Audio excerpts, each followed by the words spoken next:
tēnei tohu e whai ake nei ara mo te hapori whānui, ko te kai tautoko, ko te mana tū taonga.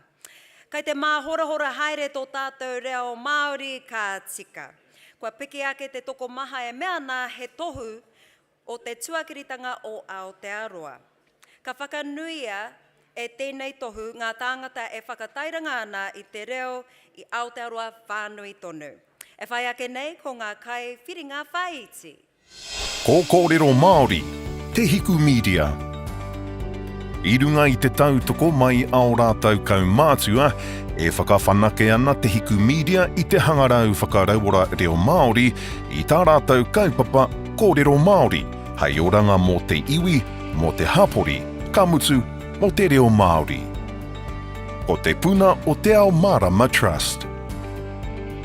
I te tau 2012, i tīmatahia te kaupapa te Reo Cafe i te Butter Factory ki te puku o Whangārei.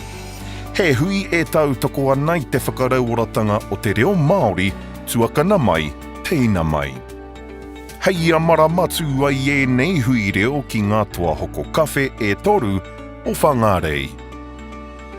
Ko This Is Me campaign, Fly and Māori Television. E whakamahia ana te reo Māori e Fly, e whakaata Māori anō hoki, hei whakaahua i te pepeha o tēnā tangata, o tēnā tangata. O tira ko o na hononga ki te tangata, ki te whenua, ki te taiao, o tira ki te reo Māori. Nā kai pupuri o tēnei reo rangatira, he mihi nui ki a koutou katoa. E tēnei wā ka whakanui tātou, e tō koutou nā kanui te kaupapa nei. Ka whakawhiwhi te manatu taonga. E tēnei taonga hau. Ki te kai whiwhi o tēnei pō. Nō reira tēnā tātou katoa. He honore tēnei, hane te toa. Hau mai te pakipaki mō kōrero Māori te hiku media. Tēnā no kātou e te whare, he tino honore nui tēnei te whakawhiwhi ki tēnei taonga, i runga no i te āhua o ngā mahi.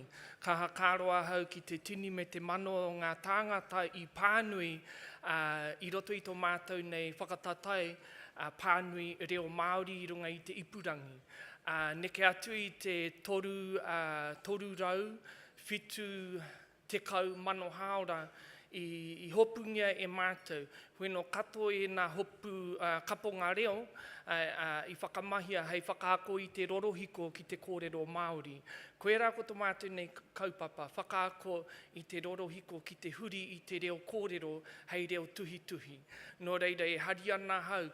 Hara i te mea, nā mātou ana he ngā mahi, nā te mea kānui te tini, neke atu i te rua mano tāngata, i uru mai ki roto i tēnei kaupapa, nā o mātou nei kaumātua me o mātou nei kuia, i whakapaukaha ki te tautoko i a mātou, he reo irirangi Māori mātou, ka mutu kua toru te kautau mātou e mahi ana i roto i tō mātou nei hapori, e rima ngā iwi o te hiko o te ika, engari i whakaro mātou, kia roha atu a mātou nei ringaringa, toro atu ngā ringaringa ki ngā iwi katoa, kia whai wāhi rātou ki te uru mai ki roto i tēnei kaupapa whakaako i te rorohiko ki te reo Māori.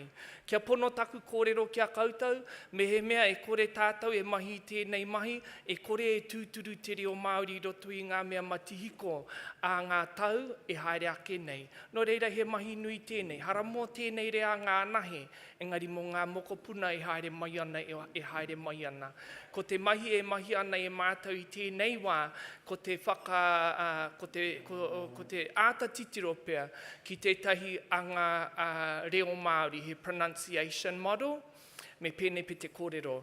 We want to take people from the maunga to the maunga. Nō reira, tēnā koutou, tēnā tātou katoa.